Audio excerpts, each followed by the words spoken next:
here? So this is essentially my Permabull tokenomics. This is something that I sat around and I, for the people who know me best, I was prodding them on a nearly weekly basis, being like, what do you call this situation where there is a large buy and burn happening? Like, you're taking capital, you're purchasing the token and then burning it out of existence. Like, yes, we understand the process, but what is the theory behind that? What is really happening there? And the only word I could come up with was permabull. It is a perma-bullish stance. It's not a situation where a whale comes in and buys, who eventually could dump, right? It's not a situation where all this liquidity goes on a DEX and you're like, hey, look I'm backed by all this liquidity. Liquidity can be pulled. There's a different animal that comes with the buy and burn. And at least personally, I was most fascinated with PulseX when that came out and looking at that buy and burn and looking how much that's buying and burning, right? But to get to the point, Permabull tokenomics is where the creation of a token can only exist through value coming into the protocol, and then that value is also being used to buy and burn the token you just minted. So if that token never existed, there was no pre-mint like the way PGIF is. There was no PGIF pre-minted. This is very important. Zero. It started at zero supply. The only way it comes into existence is through real economic value. In this case, Giff and PLS, right? Now, the PLS that comes in, majority of that economic energy is used to buy and burn that same exact token.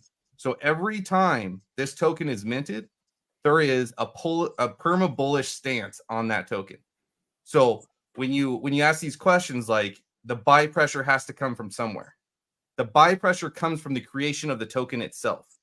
So what that really means is that there is no reason why somebody would over and over and over put in a large amount of economic energy to sell it at a loss. There is no reason for somebody to come in and do that. People do not like selling for losses. So if they mint it and they sell it for a loss, they will tend to not mint anymore and they'll have no more to sell on the market. Hopefully that makes sense.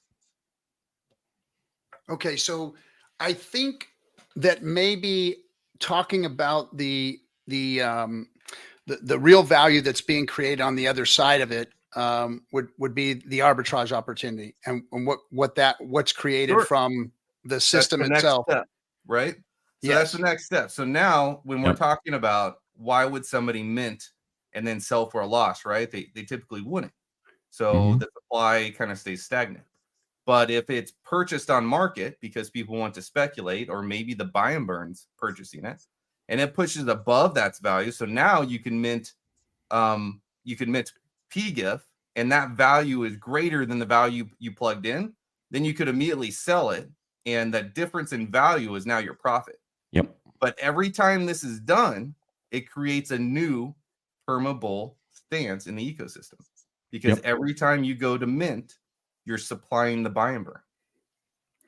And one more step on that, remember the reflexive loop, that each time you do that process, you're actually sending the first token to the debt address. So each time you play with this flywheel, not only are you enhancing economic energy, you're taking power into the Permabull side, less of the source asset, the coal that creates the diamond is no longer in position or in play.